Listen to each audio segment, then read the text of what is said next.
দরজায় কড়া নাড়ছে দেশের ক্রিকেটের সবচেয়ে বড় ফ্র্যাঞ্চাইজি টুর্নামেন্ট বিপিএল এর এবারের আসর।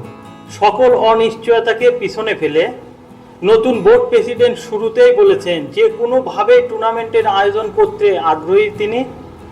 এরপর থেকেই শোনা যাচ্ছে চলতি মাসেই হতে পারে নিলাম। আগামী ডিসেম্বরের শেষ দিকে মাঠে গড়াতে পারে বিপিএল এর এবারের আসর। তবে সব কিছুর আগে বিসিবির কাছে সবচেয়ে বড় চ্যালেঞ্জ টুর্নামেন্টের 7টি দল নিশ্চিত করা।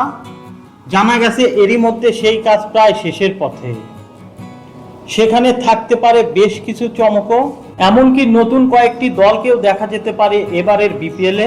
একটা সময় জনপ্রিয়তার দিক থেকে আইপিএল এর পরই ভাবা হতো বিপিএল কে, কিন্তু সময়ের সাথে টুর্নামেন্ট বাড়ার সাথে সাথে মানসম্মত খেলোয়াড়ের অভাব ও নানান সব বিতর্কে পিছিয়ে পড়েছে বাংলাদেশ প্রিমিয়ার লিগ বিপিএল।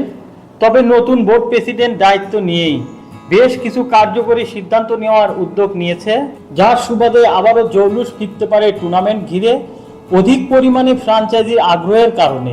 শুরুতেই গুঞ্জন উঠেছিল 2025 বিপিএলে বাড়তে পারে দল সংখ্যা, কিন্তু পরবর্তী চ্যাম্পিয়ন্স ট্রফি সূচির কারণে সময়ের অভাবে 7 দলের টুর্নামেন্ট আয়োজনে অনড় বিসিবি। সেদিক থেকে এখন পর্যন্ত নিশ্চিত প্রায় অধিকাংশ দল। আগামী বিপিএলে পুরনো ফ্র্যাঞ্চাইজিগুলোর মধ্যে অংশগ্রহণের তালিকায় সবার উপরে রয়েছেন সিলেট স্ট্রাইকার্স, খুলনা টাইগার্স, বর্তমান চ্যাম্পিয়ন ফরচুন বরিশাল ও রংপুর রাইডার্স। তবে প্রশ্ন আছে টুর্নামেন্টের সবচেয়ে সফল দল কুমিল্লা ভিক্টোরিয়ান্সকে নিয়ে।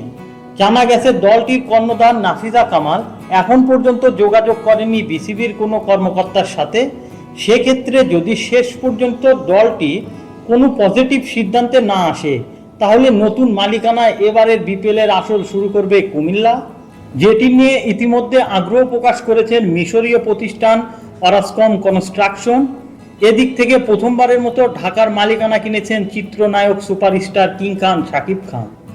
অন্যদিকে চট্টগ্রাম চ্যালেঞ্জকে নিয়ে আসে নানান প্রশ্ন, কেননা দলটির বর্তমান মালিক আক্তার গ্রুপ প্রথমে দল নিতে আগ্রহ প্রকাশ না করলেও পরবর্তীতে শেয়ার বন্টনের কথা শুনে আবারও দল নিতে আগ্রহ প্রকাশ করেন। সব মিলিয়ে বলাই যায় অনেকটা অপরিবর্তিত ফ্র্যাঞ্চাইজিগুলো নিয়েই আয়োজিত হতে পারে এবারের বিপিএল। এদিকে এখনো চূড়ান্ত দলগুলো ঠিক না হয় চলতি মাসে প্লেয়ার ড্রাফট হয় অনিশ্চয়তা রয়েছে। সর্বশেষ ধারণা করা হচ্ছে অক্টোবরে হতে পারে বিপিএল এর 11তম আসরের নিলাম। প্রিয় দর্শক, আমাদের ভিডিওটি ভালো লাগলে অবশ্যই একটা লাইক দেবেন আর আমাদের চ্যানেলটি সাবস্ক্রাইব করুন। পরবর্তী ভিডিওতে আবারও দেখা হচ্ছে নতুন কোনো টপিক নিয়ে। এতক্ষণ আমাদের সাথে থাকার জন্য আপনাদের জানাই আন্তরিক ধন্যবাদ।